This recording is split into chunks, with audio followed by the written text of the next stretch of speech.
को समझा रहा है कि आप लोग क्यों शोक कर रहे हैं। ये जो असुर लोग होते हैं ना, ये भी बहुत बड़े ज्ञानी होते हैं, परंतु इनमें कमी एक ही होती है कि ये अपने ऊपर उतारते हैं। ज्ञानी तो बहुत होते हैं, तपस्या भी नहीं करते हैं, परंतु अपने ऊपर ही कभी उतारते हैं। यही इनके साथ एक समस्या रह जाती है। हिरण्यकश्यप ने बहुत समझाया सभी को कि आप लोग परेशान मत होइए, उत्तिष्ठो भद्रन्ते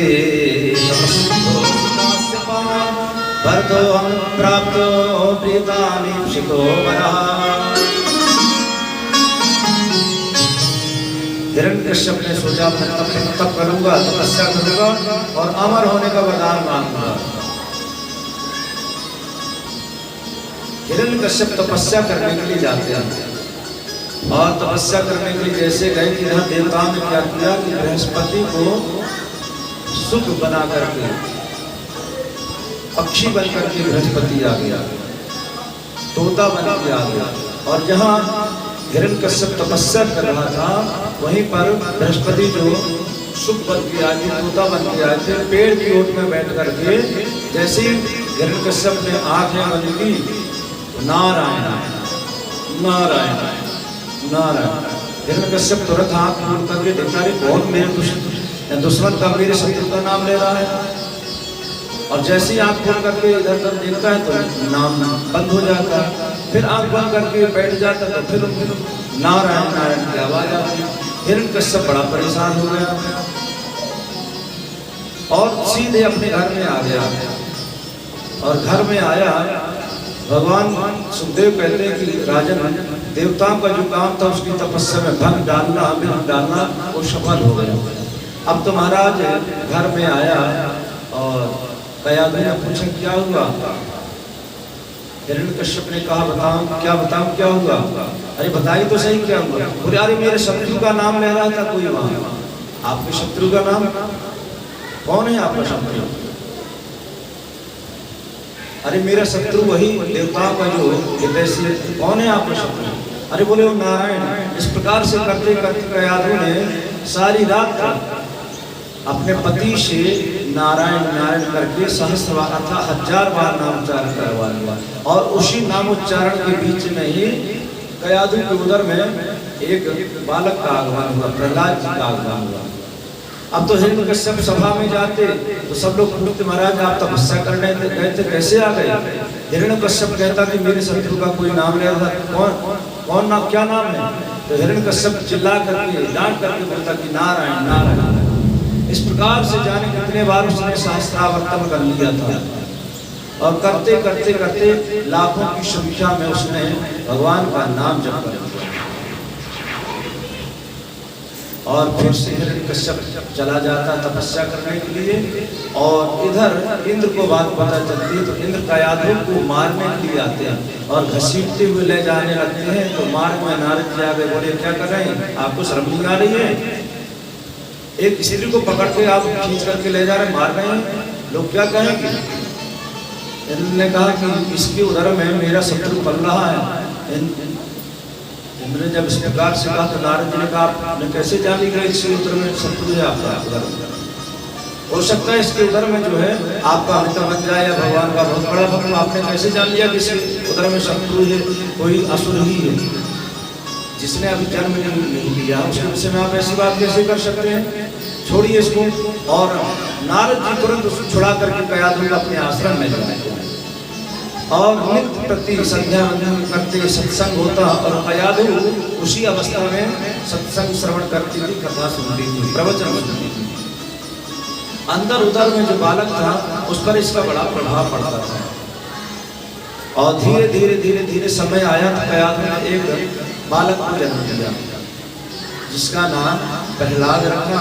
और इसके बाद इधर हिरण्यकश्यप तपस्या कर रहा था और तपस्या करते करते कई वर्ष बीत गए। शरीर में मिट्टी मिट्टी जब गजवामी बन गया, शरीर पूरा मिट्टी मिट्टी से शरीर आच्छादित हो गया, घिर गया।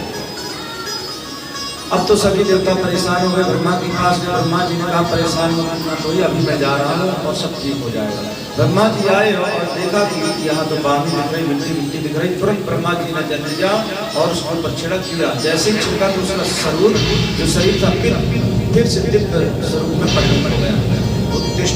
तिष्ठभद्रं चेत् तपस्सिद्धोऽसि काश्यपा वरदोऽहं प्राप्तो प्रीतामीप्सितो वरान्। अरे कश्यप मुनिवन उठिए, आपकी तपस्या पूरी हो गई, वरम क्या चाहिए आपको? वरदान मांगिए। हिरण्यकश्यप ने सीधे कहा महाराज मैं अमर होना चाहता हूँ। ब्रह्मा जी ने कहा ये वाला अधिकार हमारे पास नहीं है, और कुछ मांगिए। अमर होने का वरदान मैं नहीं दे सकता। तो हिरण्यकश्यप ने वरदान मांगा महाराज अगर देना चाहते हैं तो मैं आपकी बनाई सृष्टि में किसी से ना मारूं। ब्रह्मा जी ने कहा तथास्तु। और क्या चाहिए? बोले मैं दिन में मारूं ना रात में मारूं। ब्रह्मा जी ने कहा तथास्तु। बोले मैं आपके बनाए हुए 12 महीनों में किसी महीने में ना मारूं। ब्रह्मा जी ने कहा ये भी दिया तथास्तु जाओ। और कुछ चाहिए? बोले हाँ चाहिए। बोले ना मैं घर के अंदर मारूं ना घर के बाहर मारूं। बोले तथास्तु ये भी दिया। बोले ना मैं अस्त्र से मारूं ना शस्त्र से। बोले ये भी दिया। हिरण्यकश्यप ने अपने जानकारी में अपने सारे बचाव का उपाय ब्रह्मा जी से मांग लिया, और वहां से हिरण्यकश्यप आया, और आते ही हिरण्यकश्यप ने घोषणा करवा दी क्या? यदा देवेषु विप्रेषु गोषु विप्रेषु साधुषु धर्मे विप्रेषा सवा आसु विनश्यता। जहाँ जहाँ यज्ञ हो रहे हो, जहाँ जहाँ अनुष्ठान हो रहे हो, सबको नष्ट कर दो। जहाँ भगवान का नाम लिया जाए सबको मार दो। अगर किसी को नाम लेना है तो मेरा नाम ले, और किसी को आहुति देना है हिरण्यकश्यप आय स्वाहा मेरे नाम से आहुति प्रदान करो, क्योंकि अब सब कुछ मैं हूँ, मैं ही हूँ। अगर किसी ने मेरे शत्रु का नाम लिया तो उसका ठिकाना नहीं। और जब जाकर के जो नारायण का नाम ले, मेरे शत्रु का नाम ले, उसको तुरंत मार दो। यदा देवेषु विप्रेषु गाय को नष्ट कर दिया जाए।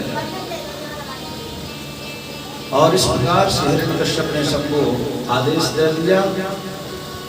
धीरे धीरे धीरे धीरे हिरण्यकश्यप को पता चला कि उसकी पत्नी के साथ गलत व्यवहार ने किया, तो हिरण्यकश्यप को और क्रोध आ गया और अपनी कयाधु को लेकर के अपने महल में आ गया। धीरे धीरे प्रहलाद जी बड़े हो रहे थे, और एक दिन प्रहलाद जी को उन्होंने भेज दिया कहाँ? गुरुकुल में। गुरुकुल में पढ़ने के लिए भेज दिया शुक्राचार्य के पास में, और उनके जो पुत्र थे संज और अमर, उनकी निगरानी में, शुक्राचार्य की निगरानी में प्रहलाद जी पढ़ने लगे। कई महीने बीत गए तो हिरण्यकश्यप ने बुलवाया और प्रेम से अपने पास बुलाया और गोदी में बैठाया, और गोदी में बैठा कर महाराज पूछते हैं पुत्र तुमने आज इतने दिनों से क्या सीखा? जो सीखा हो मुझे भी बताओ। माता पिता बड़े प्रसन्न होते हैं ना, पूछते हैं बेटा तुमने क्या पढ़ाई की स्कूल में? तो जब बेटा तोतली भाषा से बोलता है तो बड़ी खुशी होती है। रात ने कहा पिताजी मैंने बहुत कुछ सीखा है। और प्रहलाद जी बताते हैं पिताजी श्रवणम कीर्तनम विष्णु स्मरणम पाद सेवनम अर्चनम वंदनम दासम सख्यमात्मनिवेदनम।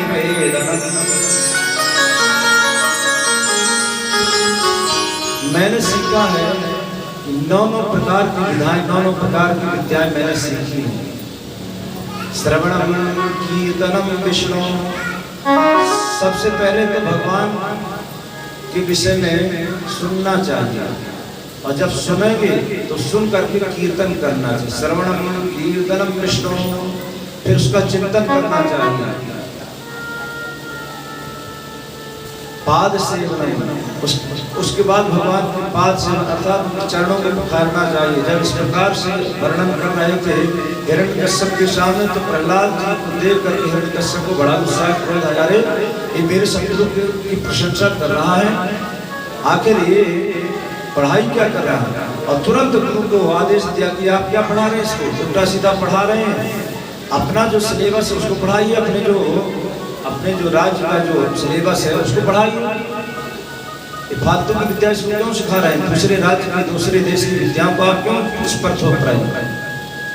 शुक्राचार्य ने कहा महाराज हम तो वही अपने राज्य का सिलेबस है वही सब पढ़ा रहे हैं इसको, परंतु पता नहीं कहाँ से दूसरे देश की विद्याओं को ला करके आप सबको सुना रहा है। हिरण्यकश्यप ने कहा जाओ इसको ले जाकर के फिर से अच्छे से पढ़ाओ। और फिर से लेकर के आते हैं। अब तो फिर से पढ़ाई होने लगी और इसके बाद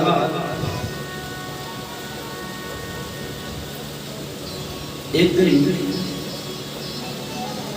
प्रहलाद जी की जो मित्र थे ना, उन्होंने कहा कि प्रहलाद जी एक बात बताओ, हम लोग सब साथ में रहते हैं और तुम पिताजी के पास जाकर के कुछ और बताते पढ़ते हो, सब हम लोग सब साथ में बताते कुछ और। प्रहलाद जी को कई प्रकार से कथाएं दी गई थी और बालकों से कहते हैं अपने पूर्व की कथा के बताते किस प्रकार से उनकी माता का अपहरण हुआ था और किस प्रकार से नारद जी ने उपदेश किया था जब वो गर्भ में थे। और गर्भ में उनको सारा ज्ञान अभी तक उनको स्मरण में दिमाग में है और माता का उनको याद नहीं है। और इस प्रकार से मित्रों को बताते हैं। फिर से हिरण्यकश्यप ने बुलाया और प्रहलाद जी ने फिर से बताया कि भगवान ही एकमात्र सबके नियंता है और सबके पालन आ रहे हैं। हिरण्यकश्यप को क्रोध आया और जाकर के उनको जल में डुबोया गया, जहर दिया गया, जाने जाने क्या क्या उपाय किए गए उनको मारने के लिए। हाथ थक करके परेशान हो गए, सोचने लगा कि अब मैं करूं क्या, मेरे कुल में ही मेरे शत्रु का दुश्मन पैदा हो गया, जन्म ले लिया, मैं क्या करूं। तो उसकी बहन की सीट का नाम था। बोले भैया क्यों परेशान होता, मैं हूं ना भी, बहन आप क्या करेंगे। बोले आइए देखिए अभी मैं क्या करता हूँ। और लकड़ी की चिता बनाई। बोले अभी देखिए। और लकड़ी की चिता बना करके प्रहलाद को लेकर उस लकड़ी की चिता में होलिका जो हिरण्यकश्यप की बहन थी बैठ गई। प्रहलाद जी को गोदी में रख लिया और एक बढ़िया सी चादर ओढ़ ली। हिरण्यकश्यप से कहा कि मेरा कुछ बाल मांगा नहीं हो, क्यों, क्योंकि मुझे ब्रह्मा की दी हुई एक ऐसी चादर है जिसको मैं ओढ़ लूंगी तो आदमी मुझे जला नहीं सकते। और हिरण्यकश्यप की बहन चिता में लेकर के बैठ जाती है और जैसे ही चिता में बैठी तो अग्नि धो धो धो करके जलने लगे। जैसी अग्नि जलने लगे तो हिरण्यकश्यप की बहन ने सोचा अभी तक मैंने गलत काम नहीं किया है, अब क्यों ना ऐसा अंत समय में काम कर दूं तो लोग जीवन भर मुझे याद याद। तो उसने क्या किया कि धीरे से अपनी चादर ली और अपने शरीर से हटा करके सीधे प्रहलाद जी के शरीर से ढक दिया और धो धो धो कर करके उसका शरीर जल गया। और प्रहलाद जी उस अग्नि में उसी प्रकार से क्या करके बस रहे थे, भगवान नारायण का नाम करते।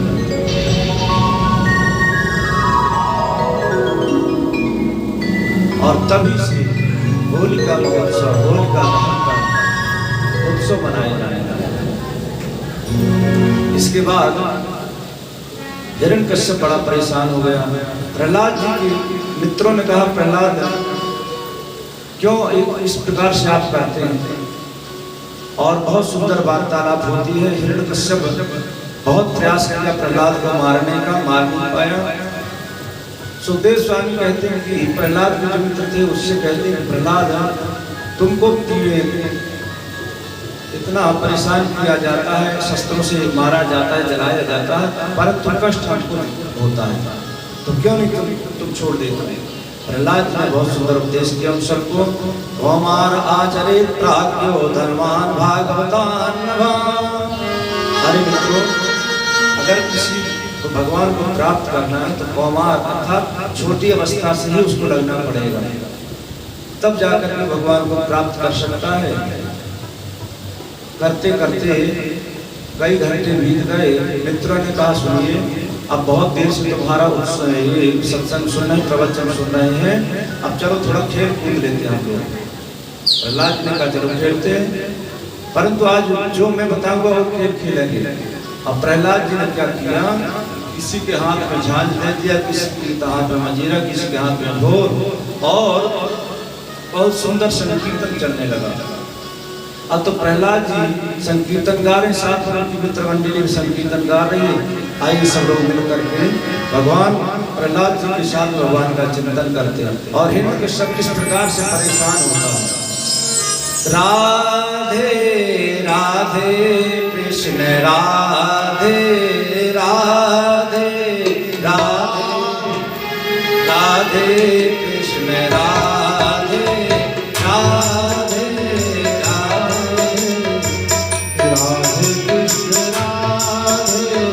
राधे राधे कृष्ण राधे